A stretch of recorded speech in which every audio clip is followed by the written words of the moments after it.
Rendez-vous de l'information bilingue de cette semaine qui s'achève sur Canal 2 International, co-présenté par Maureen Dité et Monique Naoussifosso. Monique, bonjour. Bonjour Monique, good afternoon viewers and welcome to this edition of 1 p.m. bilingual newscast on Canal 2 International, and we begin with our top stories.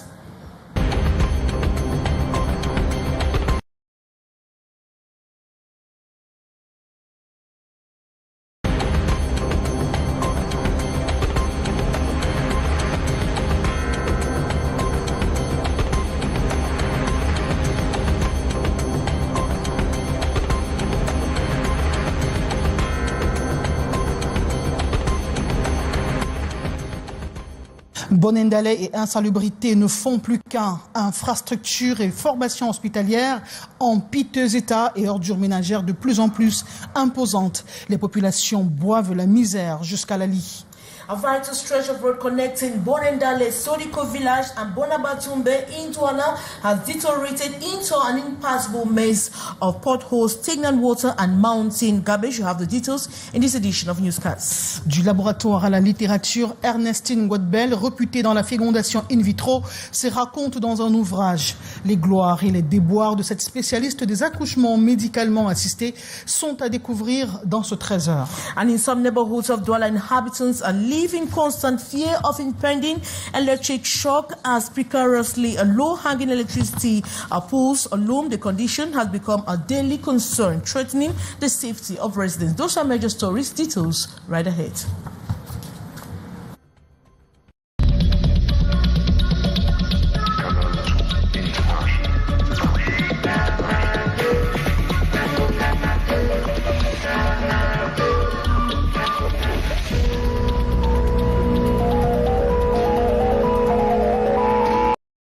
Une fois de plus, mesdames, messieurs, bonjour, bienvenue au 13h. Vous nous suivez simultanément sur nos plateformes digitales à l'adresse www.canal2international.net.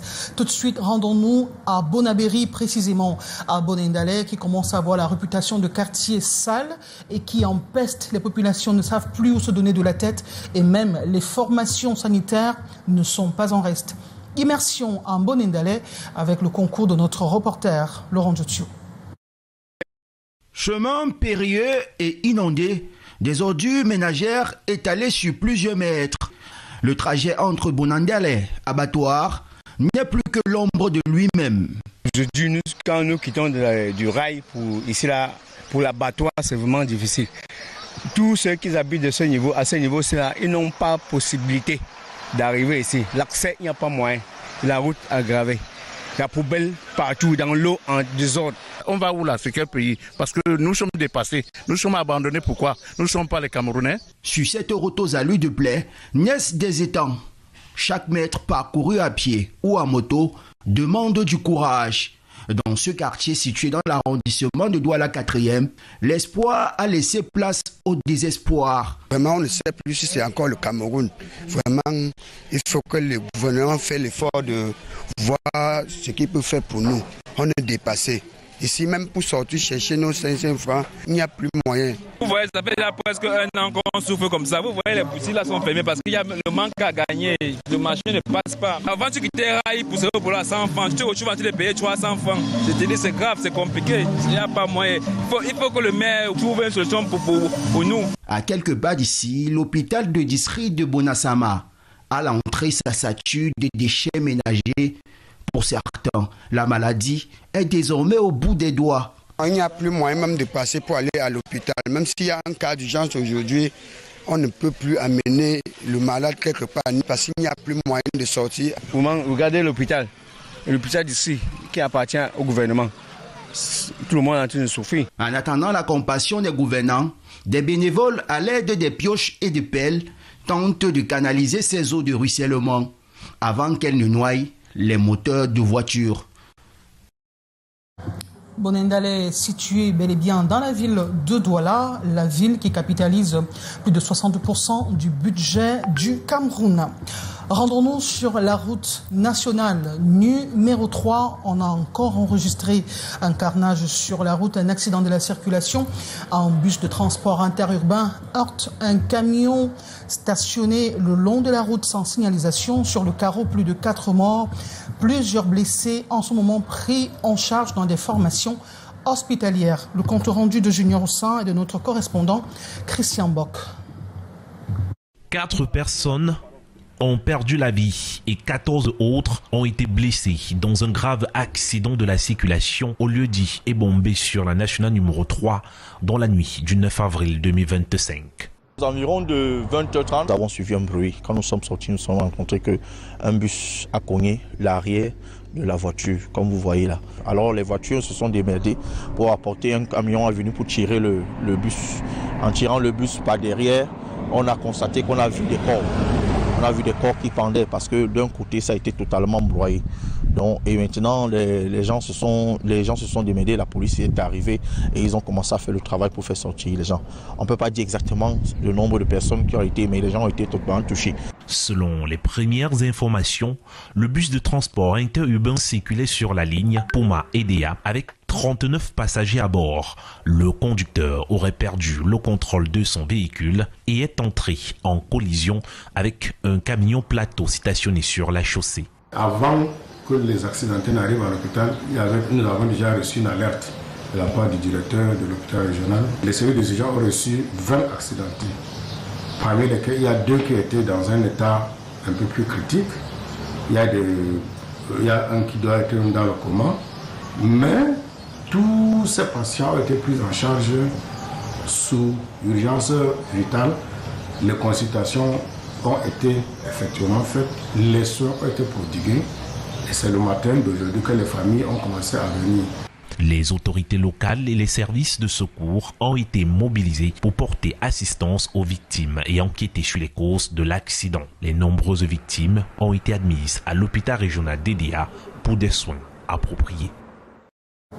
Et à la suite de ce tragique accident, l'agence de voyage United Express impliquée justement a rendu public ce communiqué dont nous vous donnons la teneur. Nous avons le regret et la profonde douleur d'annoncer à l'opinion publique en général et plus particulièrement à notre aimable clientèle que le bus immatriculé LT 452NA parti de Yaoundé pour Douala le 9 avril 2025 à 17h30 a eu un grave accident de la circulation dans la localité d'Ebombé à environ 20 km d'Edea. Les premiers éléments de l'enquête indiquent qu'un camion transportant des billes de bois garé à 80% sur la chaussée et sans signalisation serait à l'origine de ce malheureux accident qui a causé la mort de 4 passagers et plusieurs blessés, tous actuellement à l'hôpital régional d'Edea pour une prise en charge. Nous travaillons en étroite collaboration avec les autorités en place pour assurer la sécurité et le bien-être de nos passagers et de notre équipage à bord. Nous adressons nos sincères condoléances aux familles des défunts, présentons nos sincères excuses pour les désagréments causés par cet accident et nous nous engageons à prendre toutes les mesures nécessaires pour éviter de tels accidents à l'avenir. Et nous vous remercions pour votre compréhension et de votre soutien dans cette situation difficile. Signé la direction générale de United. Eh bien, nous parlons d'économie à présent avec des révisions des droits de douane avec toutes les nations, tous les pays ayant des transactions commerciales avec les États-Unis depuis la prise de fonction de Donald Trump. Il y a des révisions de part et d'autre qui créent parfois des grincements de dents. Qu'en est-il des pays africains et singulièrement le Cameroun, Junior Ossin? 11% est le taux que le gouvernement de Donald Trump vient d'infliger à toutes les exportations du Cameroun en direction des États-Unis d'Amérique. Pour le cas d'espèce, donc, la marchandise sera taxée à 11%. C'est-à-dire la valeur que vous avez déclarée au départ du Cameroun sera donc taxée à 11% arrivé aux États-Unis. Cela aura pour conséquence l'augmentation du prix de ces produits et donc ce produit pourra être plus cher pour le ménager pour les ménages aux États-Unis. Les produits concernés sont entre autres le tabac, le caoutchouc brut, le pétrole brut, le cacao et ses dérivés et le café. En 2019, toujours sous la mandature de Donald Trump, le Cameroun avait été suspendu de la liste des bénéficiaires de l'AGOA. Cette double situation est plus ou moins inquiétante selon les économistes. Fait moindre dans la mesure où les États-Unis ne font pas partie des 10 premiers pays dans lesquels le Cameroun exporte. Le Cameroun a eu le temps de diversifier ses partenaires économiques. Ce que nous pouvons faire avec les États-Unis, nous pouvons le faire avec n'importe quel pays au monde. Désormais, le taux imposé sur les produits d'exportation du Cameroun passe de 11 à 22%. Selon les économistes, le pays doit agir. Il faut présenter les produits compétitifs sur le marché de façon que ce sont les États-Unis qui courent derrière nos produits. C'est ça la première réponse. La deuxième, nous devons avoir un marché local beaucoup plus puissant et beaucoup plus organisé. Il s'agit d'une nouvelle escalade des tarifs de la guerre commerciale du président américain sur l'économie camerounaise. Nous retournons à Monendale, cette fois-ci dans la langue de Shakespeare, avec vous, Maureen Dité, pour constater la situation déplorable dans laquelle vivent ces populations depuis belle lurette.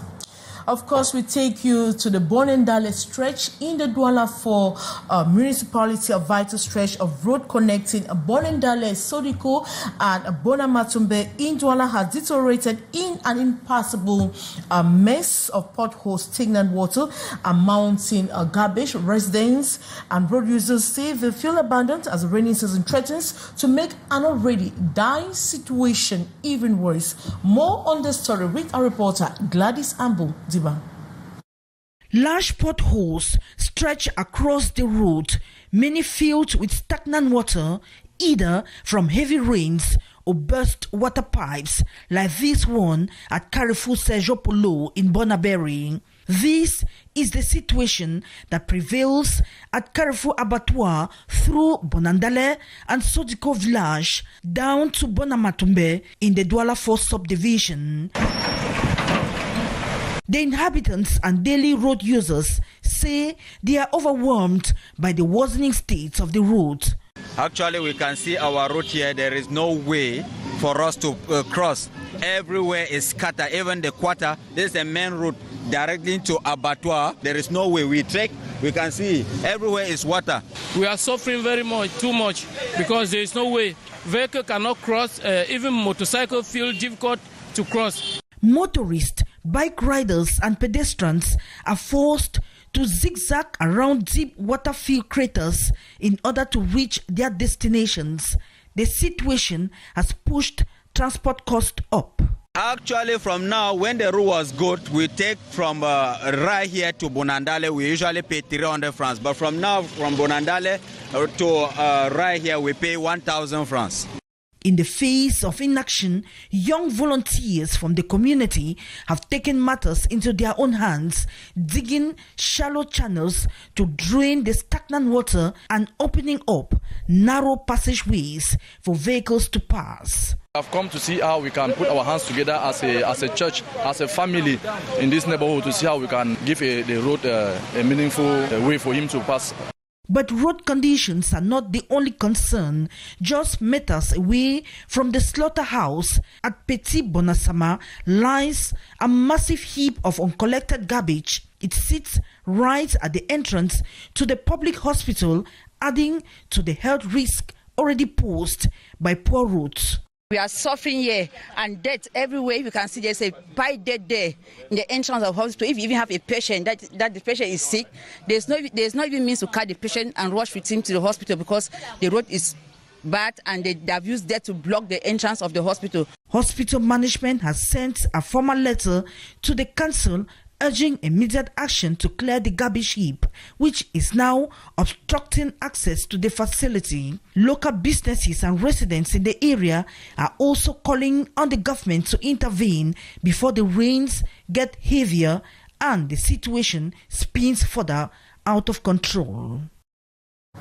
And truck overloads are fast becoming a norm in Cameroon on Cameroon's highway, with National Land Transport Unionists raising alarm over what they have described as dangerous practices threatening both countries, deteriorating a road network and safety of transport workers. They point fingers and corrupt practices and a controversial transport authorization system.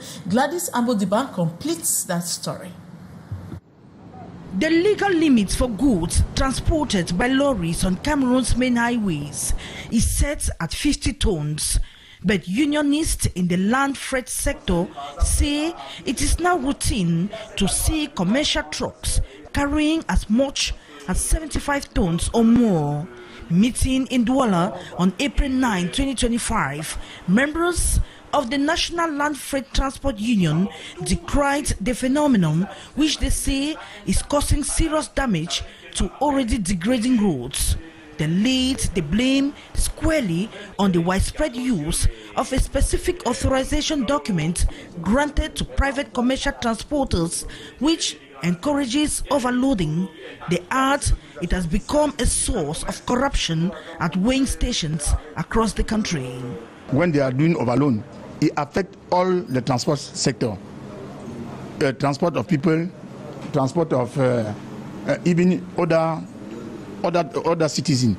So we think that this corruption starts at the ministries when they deliver this document, so that they should kill the roads, because this authorization is being given to heavy lorries that carry specific goods. Now people that want to cheat, they take this authorization for cheating. The unionists have called on the government to revoke the authorization. They are also demanding urgent rehabilitation of national roads, which they say are crumbling under the pressure of excessive truckloads. We want the two ministers in charge of roads and transport to stop delivering this authorization. If we leave these trucks that have 100 tons to pass again, in 2 months there will not be anything on this road again. Tensions flared this week as more than 18 goods-laden trucks were reportedly blocked at various weighing stations. Drivers say they are being extorted by corrupt officials who demand bribes to allow passage.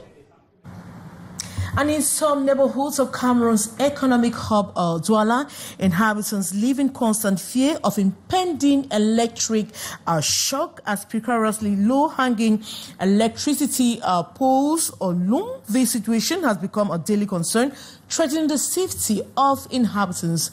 As we end this story with our reporter, Latu Cynthia. An electric pole hangs just a few meters above the ground, precariously supported by makeshift plants. The alarming sight is in Bonaloco, Douala 3, where residents and passers-by navigate the risk of crossing underneath it. This has persisted for nearly a month, instilling fear of impending danger from electric shocks. On est vraiment en danger. We are really in danger. I'm here to redirect vehicles so they don't pass here because they can hang on the pole and create an incident here. On va donc faire comment? On n'a pas d'autre issue que de passer par là. Nous avons peur. Ever since these cables are on the ground, we are scared. Sometimes we even see smokes coming out from it. On sent pas en sécurité du tout. Over 5 electric poles in similar disrepair are scattered across the neighborhood, posing significant risk to the lives of its inhabitants. Low voltage have left businesses reliant on energy feeling paralyzed. Il y a baisse de tension généralisée dans ce quartier. C'est assez récurrent dans nos quartiers. Seulement dans ce couloir, on a 2 poteaux qui sont au sol. A few meters away in the Bonadiwata neighborhood, the situation mirrors that of Bonaloka. Inhabitants of both neighborhoods report having submitted requests to the electricity company in AO but have received no favorable response. The few agents who we observed during our visit appear occupied with other tasks. Il y a des agents de NO qui sont passés à plusieurs reprises et filmés. On n'a pas eu de suite. C'est depuis 2 semaines que It's been 2 weeks already that we called NEO's attention. They keep passing here and handing bills and doing nothing. The situation is particularly dire at this time, with school children on break and easily playing around these hazards. The residents continue to await government intervention to address these safety concerns and restore proper electrical service. Morning, now you have the rest of the news in the French language. Nous nous rendons à Mélon, dans le département du Mongo, région du littoral, pour nous intéresser à cette montée vertigineuse du prix de la bière.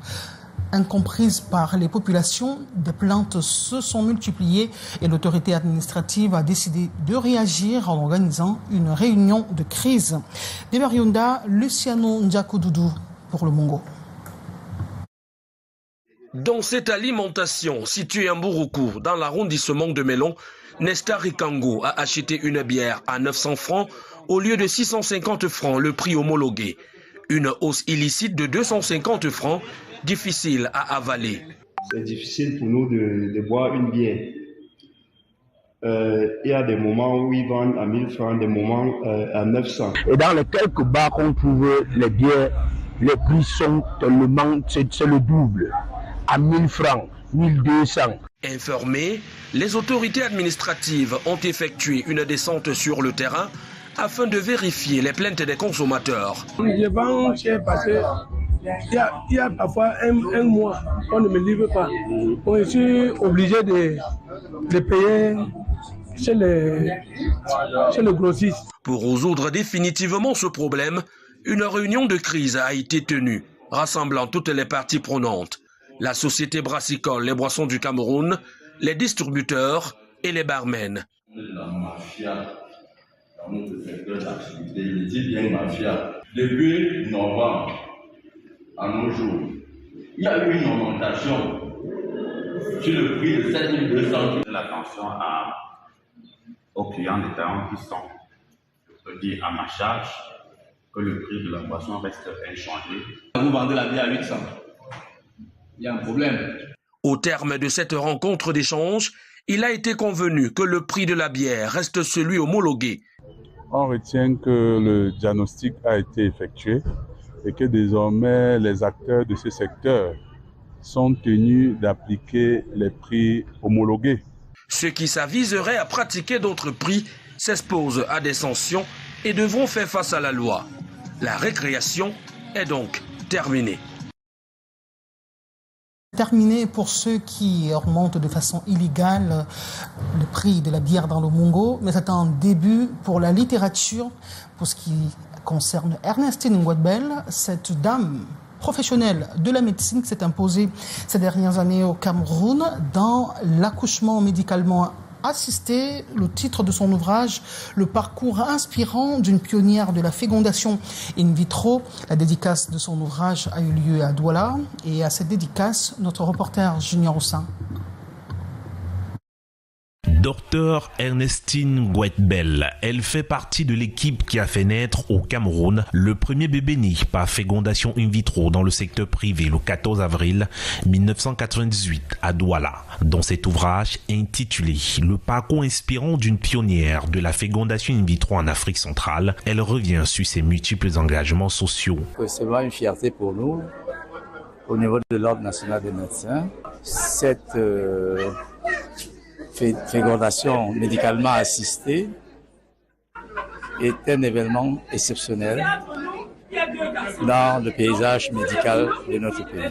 Dans ce livre autobiographique, l'auteur partage ses passions en deux termes simples sur l'assistance médicale à la procréation et l'autisme, entre autres thèmes abordés. Mais aussi une clientèle privée avec des anecdotes aussi instructives qu'enrichissantes, à même d'inspirer et de servir de guide parfait aux jeunes qui aspirent à vivre leurs rêves dans les... La lutte contre l'infertilité au Cameroun demeure une préoccupation littéraire et médicale, d'où ces centaines de pages sur la fécondation in vitro, lueur d'espoir pour de nombreuses familles en quête d'enfants. Tout ça a été fait, c'est pas pour que moi je continue à faire le travail, mais c'est pour que les jeunes et le reste, les personnes qui vont travailler après moi, continuent à faire du bon travail.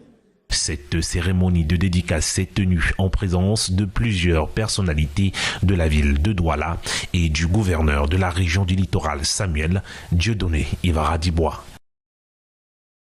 journal, c'est avec le Sénat où le président Nyadifendi voudrait qu'un siège soit construit pour cette institution. Morindi.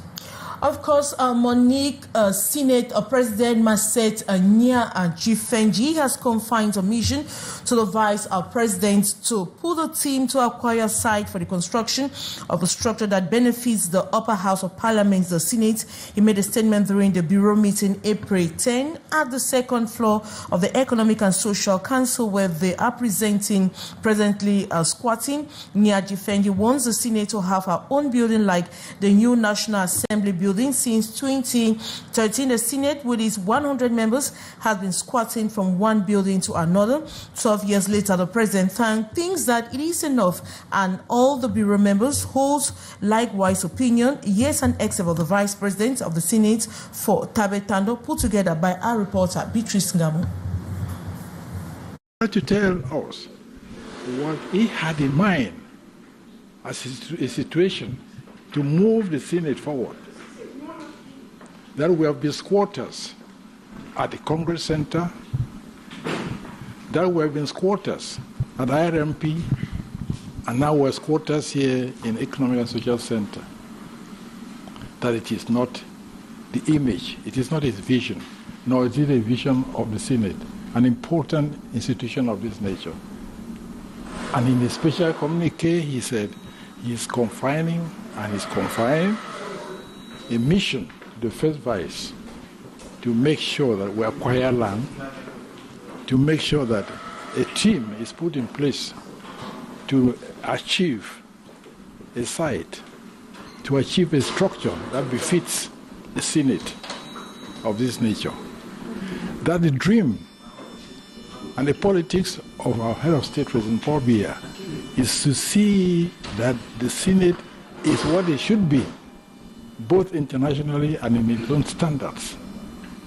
And so this is the mission that has been confined to the first device, to carry out and make sure that before long, a site or a structure, a befitting structure, be put, and so that the Senate can move ahead.